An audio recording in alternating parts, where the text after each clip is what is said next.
Hey everyone, welcome to the Psyched to Practice podcast. I'm Ray Christner and with me is Paul Wagner. And today we are talking about attachment. Yeah, attachment in a little different take than our Practice in Action series in the past, where we're really kind of talking about something very theory driven. Yeah, no, it's definitely, it feels like it could be a heady episode.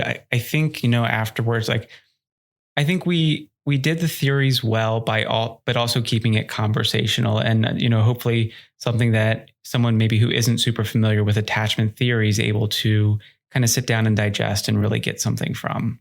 Yeah, I agree. And, I think there are a lot of, interesting things from the episode, especially just kind of talking about the different styles and maybe what we might see with people. But, for me, with this episode, kind of one of the takeaways you had mentioned as we were kind of in the end phase of this episode talking about kind of interventions, and you mentioned about helping people go through some of the process components. And without giving kind of things away, I think one of the things that caught me with that is that when we bring in other theories to our conceptualization, it just lends itself for us to engage in better psychotherapy integration and, not being able to just maybe use CBT techniques and maybe really kind of helping people sit in the process a little bit and understand themselves at a little deeper level, and then moving into maybe some more skill building type interventions. So that process piece was, I think, the piece that I think kind of hit me as we were going through it. And funny enough, right after the process, the value of communication and really that's one of the foundation pieces that we need to be working on with attachment. Because if we don't have the communication, both the ability to communicate and how we're receiving communication, it really hampers our ability to build trust. And so that certainly was something that stood out for me. I use it, but to really kind of frame it in that way. And, it's going to now help me integrate that as part of my, after the processing, it's going to be a part of my process. Right. Yeah. I think with all of these, that's the interesting part is, none of the techniques that we're kind of talking about are brand new techniques, but how do we really use them differently with different situations? And, for those listening, we'd love to hear your takeaways or maybe how you might approach some of the attachment issues that we talked about. So join us on all social media and share your thoughts. With that, we hope you enjoy this Practice in Action episode, Accessing Attachment.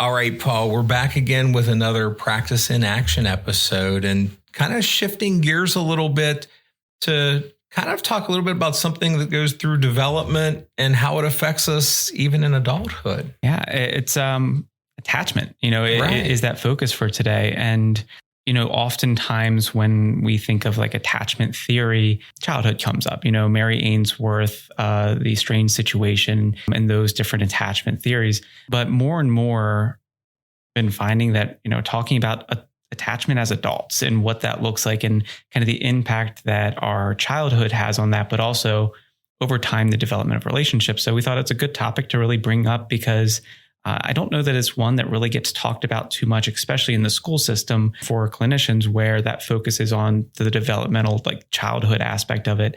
And we're kind of left having to connect the dots then for ourselves, for adults.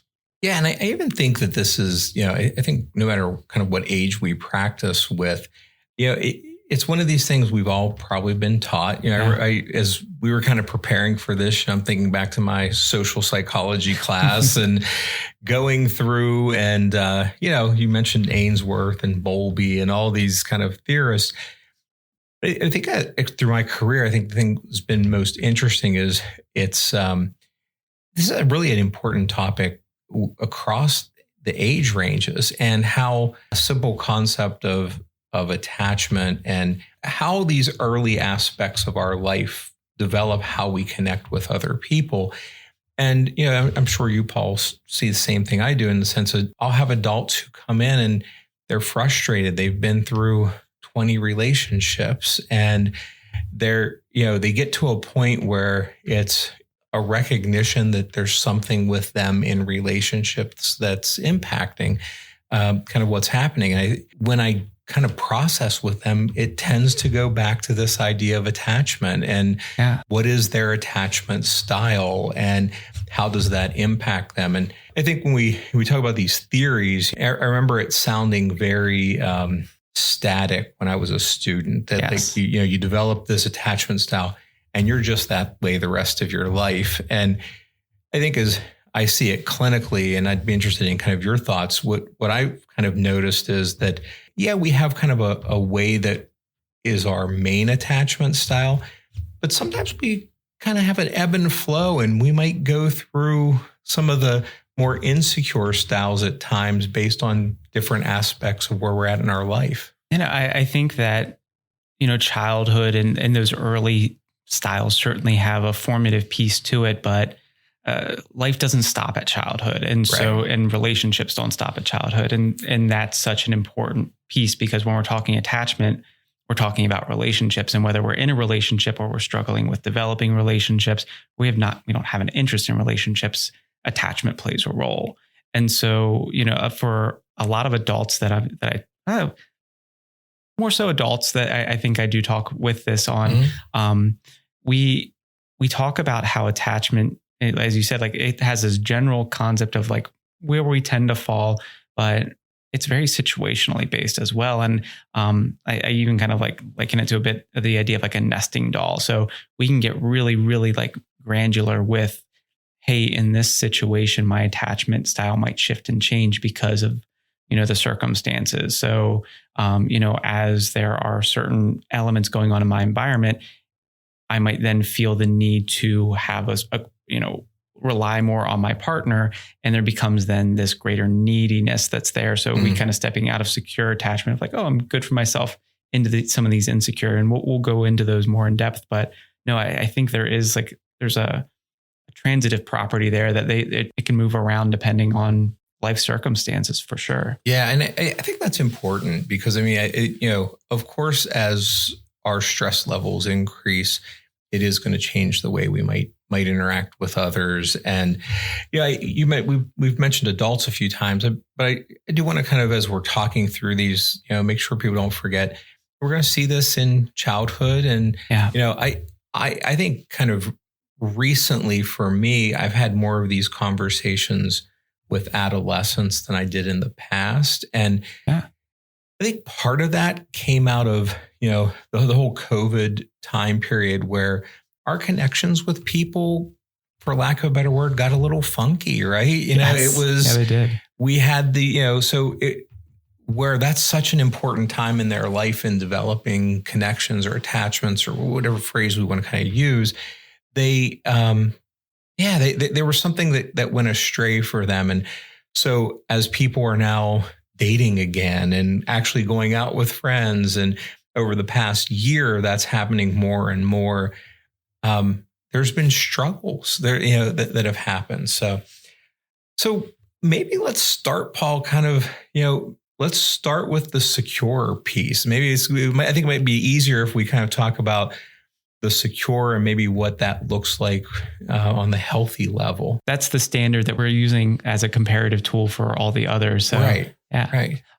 So what is it? What's secure attachment? So the concept and like where I oftentimes operate from when I'm working with clients is secure attachment is secure both in the relationship and secure as an individual. So there isn't this kind of over reliance, but there's a certain level of investment there. So we enjoy relationships, we enjoy connections, and we do feel like we're better people typically when we're in those in a positive relationship when we're securely attached. But we can still also have our individual interests or go off and explore things that kind of give an individual fulfillment that isn't required for our partner to be joining us and having like an ingrained role in there. And so it allows for there to be this development of like a persona in the relationship as well as the individual persona, and like both are being nourished. And that's kind of how I talk about that when I'm working with clients about this, because if we can work to kind of find a harmony where we are able to at times really prioritize the relationship and really giving there. And sometimes we can prioritize the individual life. That to me is secure. I use the same terminology you do, and in the sense of when we're secure in attachment, we have a good self-worth. We're comfortable with who we are, and then we're comfortable being ourselves in the relationship. Yeah, I don't do much couples counseling. I have not my thing, like not work. But a lot of times when I would work with couples, we would talk about that a couple, there's actually three pieces. There's you, and then we, and that, so we both have to be strong as individuals before we can be strong as a we or as a couple. And so I really think that's when we're talking about secure attachment, it's all three of those things being strong. I think maybe one thing we should probably kind of point out is there's no such thing as a perfect secure attachment. No, there is not. And actually on my whiteboard, if I'm working with an individual or with a couple, I'll draw an XY axis and then I'll turn it into like a Punnett squared. And so kind of this different realm for, we have secure attachment up in the top left. Usually anxious attachment is top right. Bottom left, I have avoidant attachment. And then bottom right, I have disorganized. And talking about it more is like, hey, we're putting a point on this plot. And going back, it can move and it can change, but no one is in the top left of the top left. Like 100% of both qualities there to get that perfect secure attachment. At least I haven't met anyone who's ever kind of been there fully. Right. So when we are talking about, there's shades of gray within this as well. So the different aspects there, and as we're going through and naming some of the insecure attachments, I think we'll kind of dive into that a bit further. But no, I certainly agree that it's not an all or nothing perspective. Yeah. And I think for me, I always look at it as well as part of being secure in attachment is also to be aware of our vulnerabilities, that it can move. And I think there's times that attachment feels perfect. Like most of us probably at some point in a relationship, a friendship or an intimate relationship, have had those moments that just, are incredible, right? Everything just is falling in place. But then life happens and that is not as perfect. And using your kind of visual, we move that dot around a little bit. Yeah. But being aware of that, because even in secure attachments, we are going to have relationship disappointments. Mm-hmm. There's arguments still. There's, some setback in what we do or the progress we're making as a couple. But when we're aware of it, it allows us to be resilient and to bounce back a little bit from those and know that sometimes there are those temporary ebbs and flows that happen. Yeah. I can say personally, before my partner and I were really together, I don't think I was secure. I had a secure attachment. I think I kind of angled myself a little bit more towards like the avoidant attachment style, especially as I was, learning more about avoidant attachment. But kind of, I feel for myself kind of proof that, hey, over time and in different relationships, we can change that attachment style. So we can certainly move from there. And I don't think I was too far off of that line. But no, I certainly saw tendencies there. And even now, if things are stressful, that's where I tend to lean more. And I kind of fall back into those patterns. So it's having to then work harder, because I do think one part of the secure attachment is we're able to come back quicker and we're able to experience that discomfort or those conflicts, but we're able to also not let it then be a doom and gloom and the relationship is over, especially for smaller conflicts or even like middling conflicts. It's like, hey, this is important. And yeah, we shouldn't be super thrilled with one another, but we're also, our relationship isn't in jeopardy. And I think the other attachment styles, that can be a struggle, like where, for avoidant or anxious, for those two, especially if there's that discomfort, we have a different response system there. All right. Yeah. It's interesting. You mentioned about kind of being a little more insecure and kind of, moving into a more secure kind of attachment for yourself. I think it's also important to point out, sometimes in relationships, we get too secure, and that results in us ignoring the relationships that we're in and putting the effort into it. And, I've seen on the other end, I've worked with people who, maybe they've been married 30 years and had this great relationship, and they still get along, but they just kind of coexist with each other, where it's almost gotten to a point where, that disconnect kind of happens, and neither are putting enough effort into the relationship itself. So I think we got to, this is going to sound, maybe this is a weird kind of comment. We can't be too secure in our secure attachment. Yeah.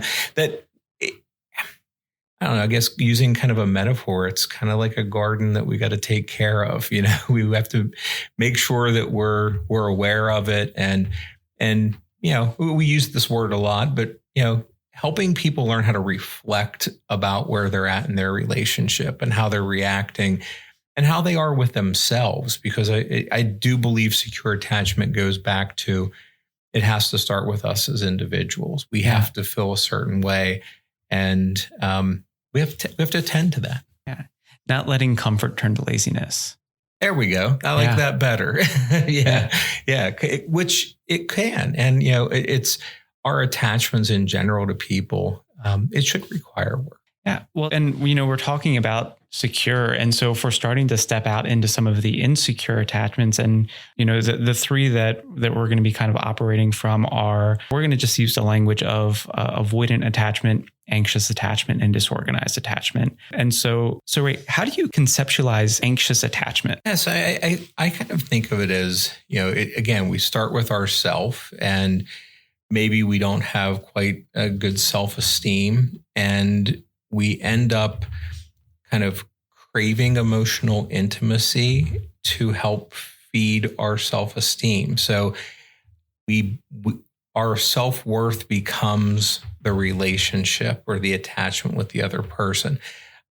So what happens with that, though, is if we don't feel that person is giving us that intimacy, it creates more anxiety with us. So, the teenagers I see talk about people being needy, is the word that they use. And I think that's probably, a good slang term where it can feel that way, where it's the person, wants to constantly be with their partner, their significant other, and they don't have individual lives. It's a very enmeshed kind of relationship.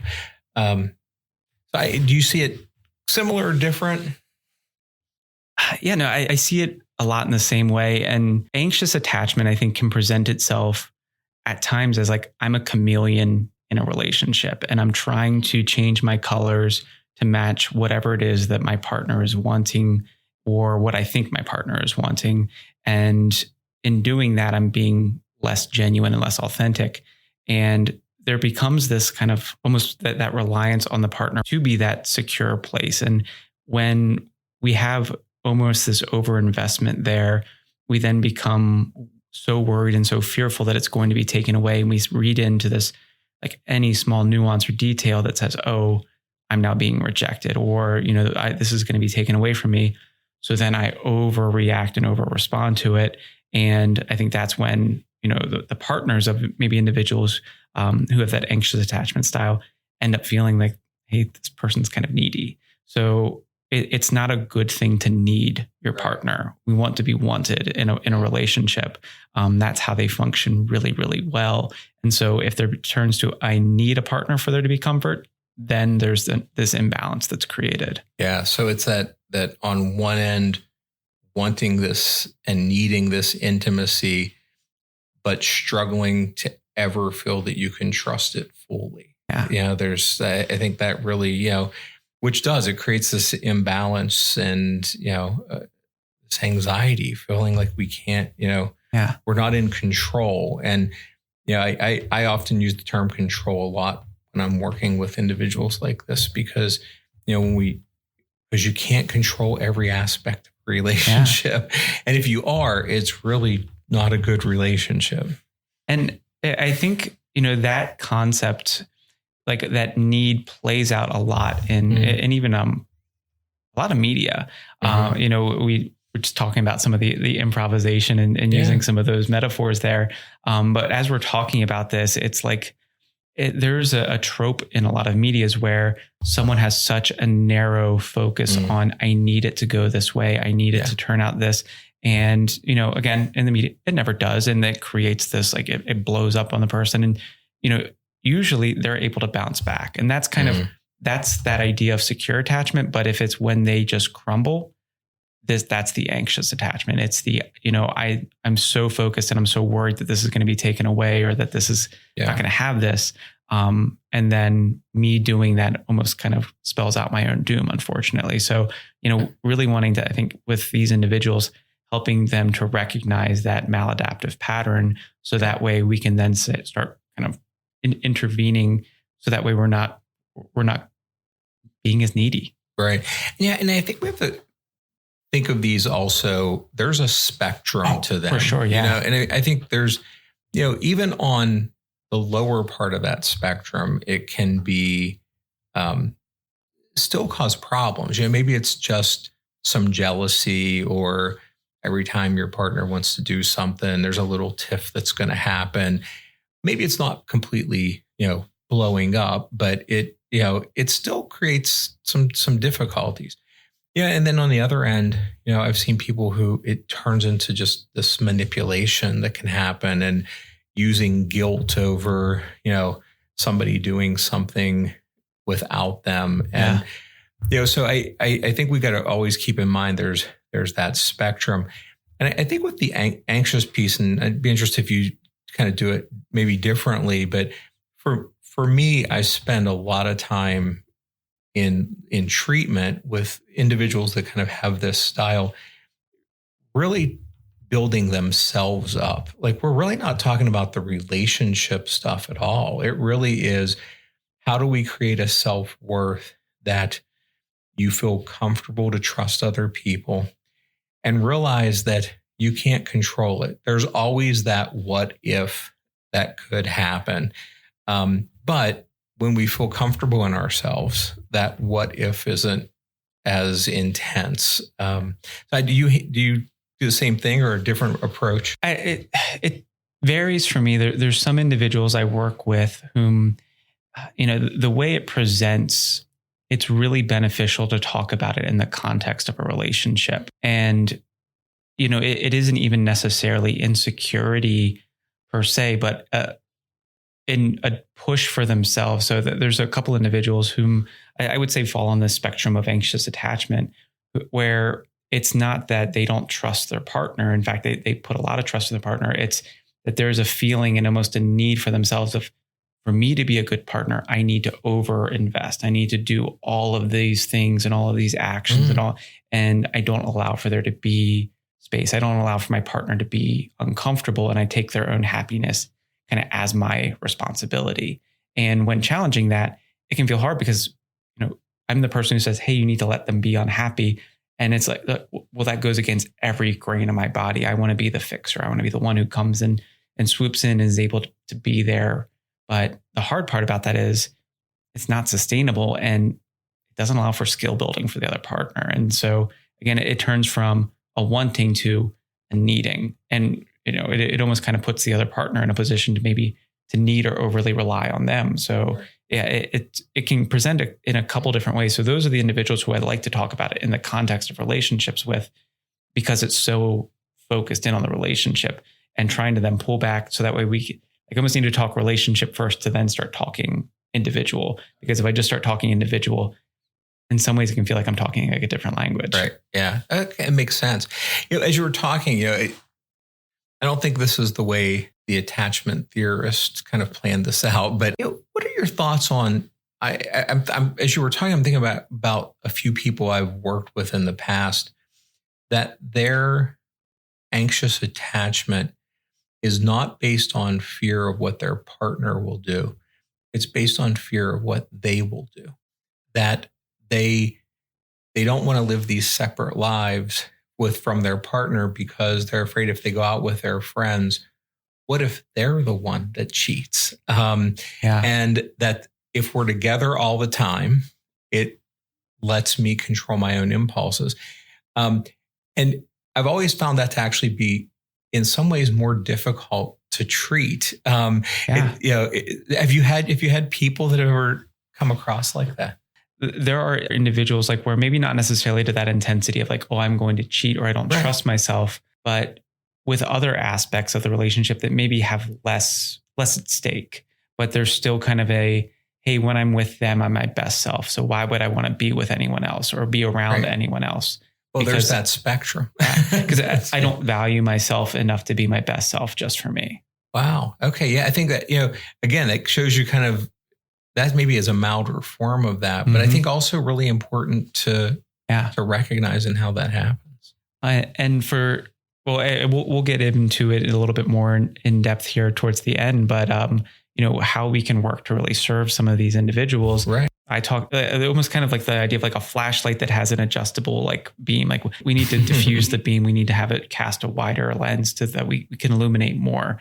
Because if we have it so narrow that it's like a laser pointer, it's a really intense light in one spot, but it doesn't then allow for there to be growth in other areas. And it keeps us kind of, we're our best selves, but we're also really stagnant in ourselves. Right. And I think that certainly plays a role. So I guess let's move on to the next avoidant attachment style. So how do you conceptualize that, Paul? Really, a lot of ways, it's the inverse of anxious. And so where, anxious is this discomfort in there being space. And so that like they try to close the gap in any ways possible. Avoidant is there's this discomfort with closeness. And so we try to create space whenever possible. Avoidant, I would say, is probably the style that I see. It comes out more in discomfort and distress, and it can kind of mask itself a bit better as secure attachment when things are going well. When things are good, we can invest. We're there. And it might not be we're overly sharing, but there's nothing that really kind of trips those warning signs that says, hey, we're not really connective. But it's really when there's maybe starting to be conflicts or disagreements, we're seeing that avoidant attachment style starting to come up where it's, hey, I'm not going into the things that I'm thinking or feeling or experiencing. And I'm I'm being more in solitude. And I'm keeping everyone else at arm's length. And I'm not going to be comforted by someone coming and being a support for me. And I try to be self-sufficient and self-reliant. But again, in a relationship, it takes three. So the relationship suffers because I'm not investing. Then truly in the relationship, I'm only kind of investing in myself. Mm-hmm. Yeah, I think with the avoidant, one of the things I notice is it's in some ways for the person easier to accept. And they'll use words like, I'm just an independent person, or, I can take care of myself. It's these things which in some ways they are positive attributes, right? Yeah. We want to be independent. We promote independence, but being able to help, maybe bridge the idea that we still also need time to have some emotional intimacy with people, that it's, so I think it's easy. I bring it up because I think it's easy for people to turn that into, well, they just don't get me. I'm just an independent person. I've heard that multiple times, and there's still, going back to a different episode, there's still some type of harmony that has to happen with that. We can be independent and need someone at the same time. Yeah. But that's sometimes hard, I think, for people to get. And I love that idea of, we're using acceptance, but we're kind of we're making acceptance fit where, Right. it's a surface level acceptance and not really kind of a deeper acceptance. And to jump back into anxious, anxious is almost like there's too much of a willingness to change. Like we're that chameleon, we're changing our colors too quickly. When we're avoidant, we're resistant to change and we're really quick to just accept, hey, it is what it is, or this is just the way it happens. And those platitudes that allow us to kind of move right on by without having to really dig deeper into, well, why? Mm-hmm. Yeah. Yeah. And I think with avoidant, my experience has been most people aren't comfortable with their own emotions. Yeah. So they're definitely not comfortable with other people expressing emotions. Like it really, again, I think we're, as we talk about maybe some ways to, or tips to work with individuals around attachment, it does come back to really paying attention to ourselves individually and kind of our own thoughts when we, about our own emotional expression and those types of things. So, it's interesting. When I mentioned earlier about sometimes people moving out of a secure attachment, I think you said, maybe kind of getting lazy with focusing on it. I think the avoidance, what I see happen more over time with people where it's they just kind of cohabitate with their partner, but that emotional intimacy is not there. And they're just kind of doing their own thing. And they almost like there's almost a level of like inaccurate fortune telling, but then because of the style or the approach, it ends up being an accurate fortune telling. So it's well, you're just going to get upset with me anyway. So what's the point of even doing this? Because anytime I try to bring something up, it always ends in a fight. So what's the point? Mm-hmm. So I'm just not like, I'm fortune telling and saying what's going to happen so that I'm trying to cut it off at the past. But really, again, we're not then allowing it to sit there long enough and say, how do we then have this conversation without there being the fight? Or how do we resolve the fight? And how do we make value? So we end up kind of cutting ourselves off from really being able to experience the recovery part of that side. Mm-hmm. And when we are when we're not allowing ourselves that vulnerability, actually I'm both anxious and avoidant. There's a self-fulfilling prophecy piece where, if I become too emotionally large and needy, I am going to push my partner away. They're going to be less likely to come to me and talk to me. And similarly, if I'm too withdrawn and distant, then my partner's going to be upset with me, and they're going to be expressing their emotions, and then say, of course, they're going to get angry. So what's the point? Right. And so in both ways, like we rely too much on this self-fulfilling prophecy, and then which turns into, we shortcut it with confirmation bias, and then, we go from there. So again, the treatment model, I think, is bringing awareness to those patterns and saying, let's not be satisfied with that. Right. Yeah. Yeah. I mean, I like the use of the self-fulfilling prophecy, because I think it really is, I almost see it, I don't want to say more with men, but I've had more male clients that have, especially around the avoidance, where they'll use these things. Well, I'm just a guy who dates around, and it's basically they just don't want to get close enough with somebody. So, there's a 3-date limit, and then they have to kind of cut ties. And even when they have had wonderful relationships with somebody where it was like somebody they really liked, and then it was this fear.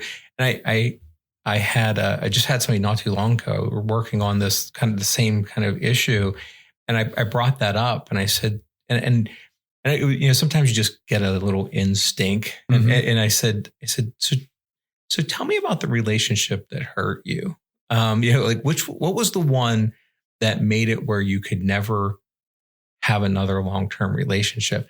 And it was interesting because I caught the guy, I think, a little off guard, and he kind of gave me this look, and he was like, it went back to a middle school girlfriend, where we know those aren't long-lasting relationships, but the hurt that came from that relationship made him not want to get closer to other people. And, not that we went back and, spent a whole lot of time on his middle school relationship, but just acknowledging that and say, wow, so since then you've told yourself, I can't get close to people because I'm going to get hurt. And this is kind of what happened. And now you're 29 and you're still engaging in those types of behaviors. So I think pointing it out to them and realizing that, kind of what's the thoughts that kind of lead to that is important. And, from that cognitive model, like certainly a valuable tool there to say, hey, are we informing our relationship patterns from something that happened, over a decade ago? Right. And, in middle school, and if we can look at it from that lens, does that feel like it's in our best interest? Right. Right. Yeah. So the last one, I guess we'll maybe kind of talk about, and let's talk a little bit about what we do as far as in treatment, is this idea of disorganized attachment. And, for me, I always kind of look at it as maybe individuals who, they are individuals who both have the fearful or anxious component and the avoidant component. So, there's this really kind of moments of not wanting to be with people, but needing to be with people all at the same time.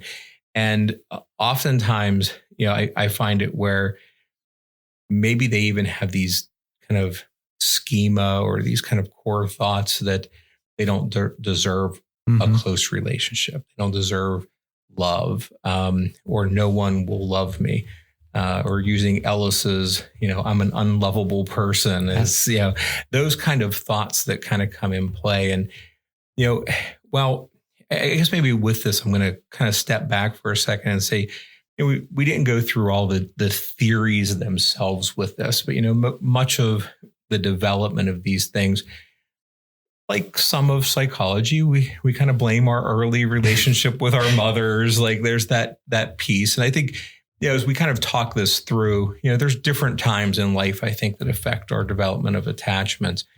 My experience, though, with disorganized attachment is that there really is some trauma that's happened at an early age, that this isn't just,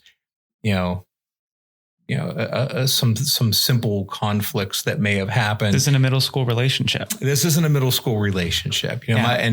And by no means would I say this is my area of expertise, but the cases that I've had, much of the attachment styles that have developed, usually when we trace this back, there's some pretty heavy either neglect or traumas that have happened, oftentimes early in life. And in those, where I think this does maybe fit theory, a lot of times in that, birth through 5 years of age time period. But in my experience, from a treatment aspect, sometimes more difficult to treat. Yeah. And, we've been labeling attachment as like this spectrum. And I think if we go to the far extreme of either side, that's where we find this disorganized attachment. And I think it kind of jumps back and forth to the extremes, and really inconsistent. And inconsistency is the biggest, I think, kind of piece that I look for and recognize there, where it's, I have this strong, almost over dependence on someone. And then in there, we're pulling back. And then it's this, I can't trust I can't let anyone in. I'm stonewalling people. And so, no, I definitely see that more as there's other mental health components at play. And, we're soon going to be kind of talking about that treatment wise. And this is actually the one that I probably want to err away from, how do we help to support individuals? Because these individuals, I think, typically need more treatment and support for the trauma piece of that, to then be able to make some movement into one direction or the other for the other attachment styles. And I don't, certainly this, it's not you're not condemned. If you have a disorganized attachment, it just means that we're feeling these things very extremely, and we have to then work to support some of those root causes and those childhood, like the ACEs, that occurred there, and being mindful of that, and not just talking purely from, hey, how do we help support attachment? Because I think for those individuals, this isn't enough. Right. Yeah. And I you mentioned ACEs, and I think, one of the one of the great things that have happened over the last few years of my career is really seeing the developments in trauma-informed care. Yeah. And I really think when we're seeing this kind of, one end, this need of safety and security in a meaningful relationship and that craving that security. And on the other end, being terrified of being hurt again by the people who we're trying to get security from. We have to think through that kind of trauma-informed lens. And, so I think maybe as we're kind of transitioning to treatment, what I would say and kind of reiterating what you had mentioned is when we're seeing this style, we should probably first kind of go, okay, let's work on the trauma end of it. And we might need some deeper work than what we're going to do with some of the other styles. Kind of helping shepherd them into a different lens of insecure attachment and kind of finding one to operate off of. And then we can kind of course towards secure attachment.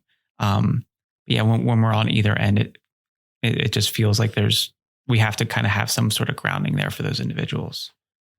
So as we're kind of talking about then moving into kind of what do we do to help people transition to more secure attachments or develop more secure attachments?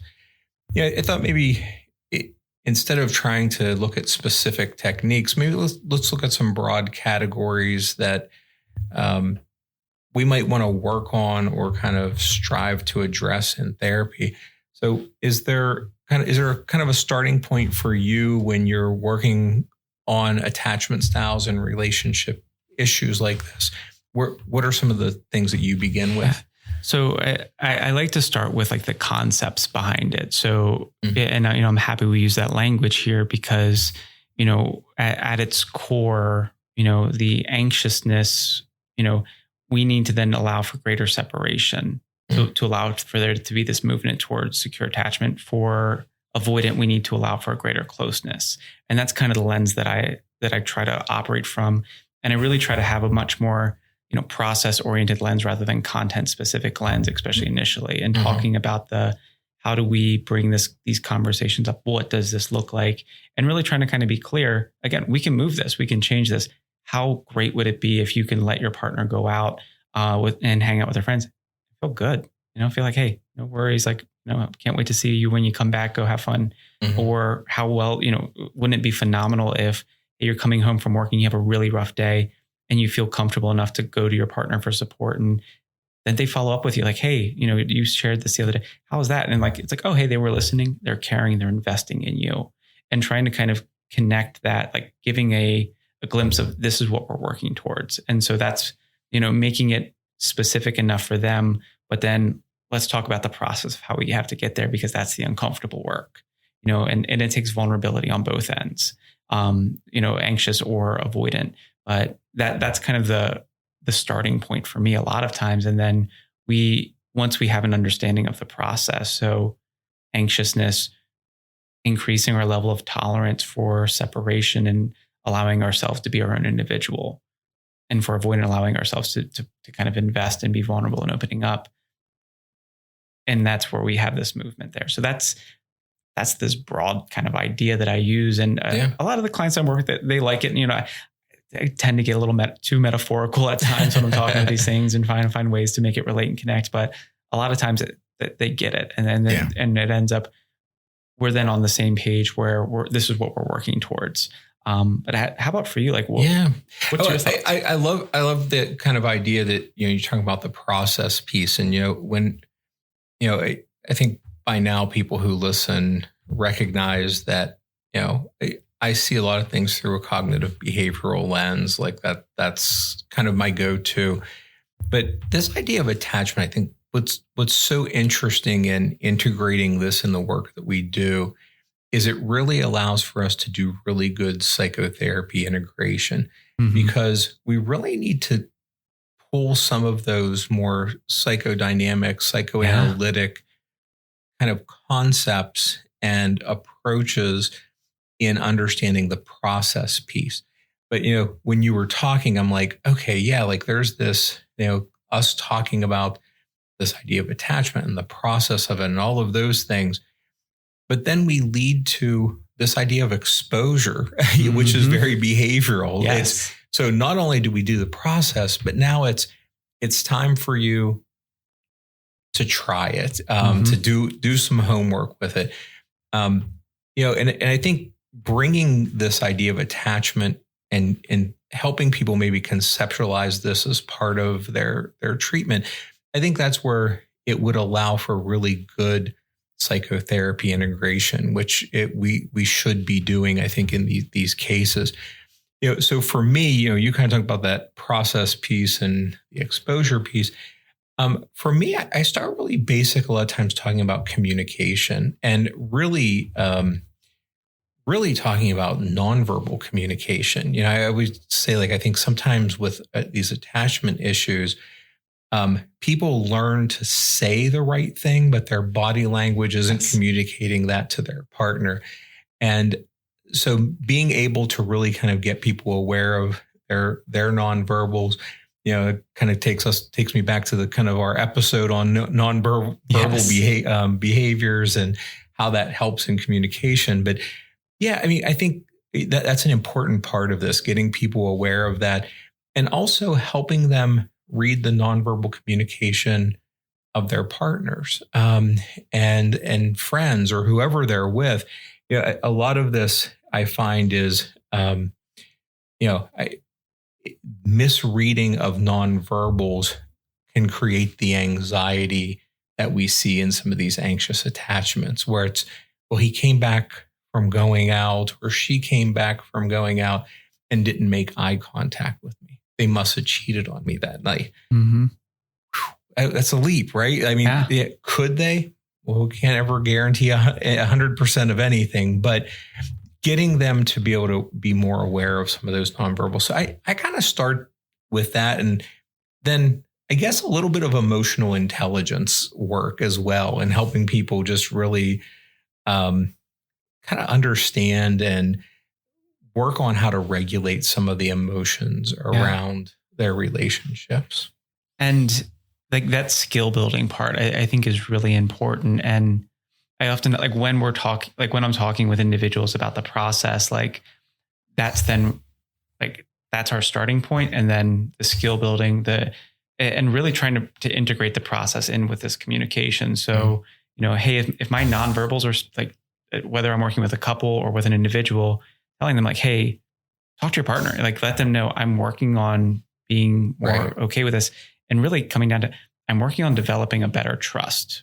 And, I'm working to trust that when you're saying you're going out, that's what you're doing. Or for our avoidant individuals, I'm working on saying that when you'll be there and you'll be consistent for me, that you will, and that, you're not just going to blow me off or just disregard me, or respond in anger with me. So trying to really talk about if we can use the process as a compass, we can have those communication pieces that allow us to kind of in a safer environment work on our nonverbals and saying okay, hey, you came back and you didn't make eye contact. For me, that feels really uncomfortable.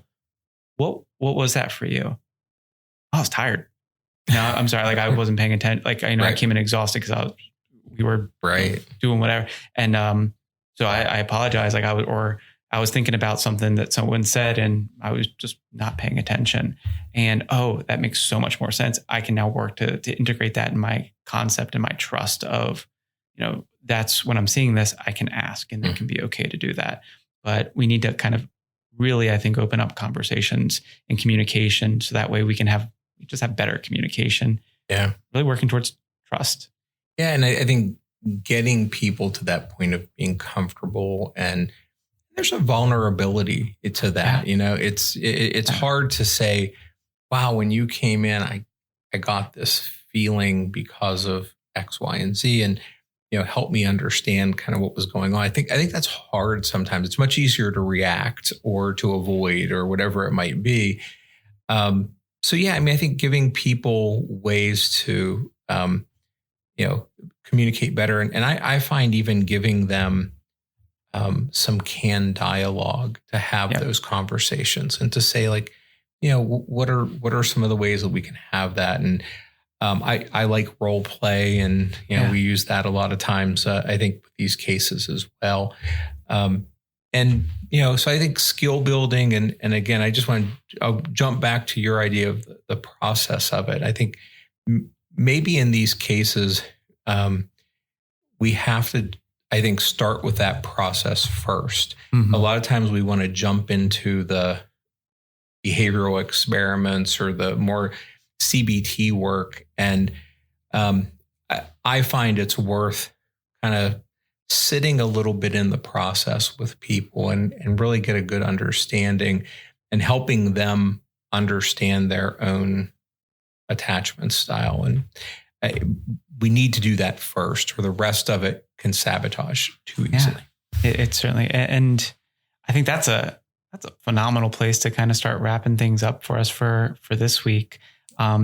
There's so much information out there, and we leaned more towards, I think, the adult attachment. This had its kind of birth in childhood attachment, but really, attachment is it's pervasive. It's in all of our relationships. It influences a lot of what we do. And with so many of these other concepts that we're talking about, being more aware of it and being more intentional with the attachment styles that we're wanting, we can do a lot of good.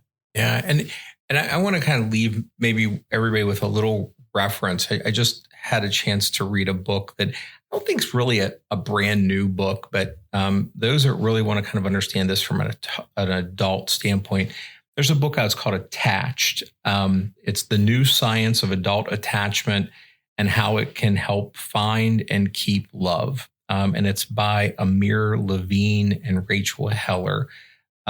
Great book for people that want more kind of education on it.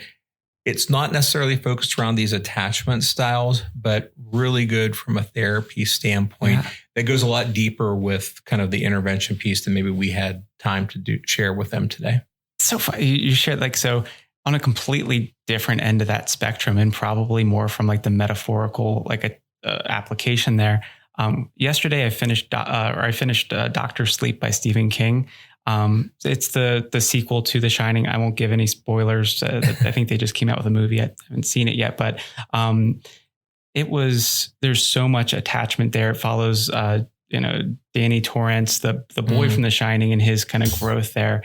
And it references back that relationship that he had with his father, Jack, who, if you've seen for the Stanley Kubrick's film, the Here's Johnny, coming through the door, talk about trauma. And, you in the book, you can kind of see a bit of this disorganized attachment style that he has, and it shifts over a bit to an avoidant attachment style. And then he actually towards the end moves into a secure attachment, and Stephen King. So there's supernatural elements to it, but if I didn't make that connection until you just shared that, I was like, wow, I just yesterday finished this book. So it's and it's something where, I would say those that are listening, to get comfortable with attachment stuff, I know you've had episodes about pop culture and movies. It's a great way to really start looking for those kind of attachments with people. Whether it's in a book or, there's many times in movies, I'll kind of go, oh, wow, okay, there's an attachment issue. I just watched Good Will Hunting, which, has a whole lot of reference to attachment issues with an adult who is much more of a disorganized type of attachment style. And maybe some homework for listeners is watch some movies, read some books, and try to look for those attachment issues and characters.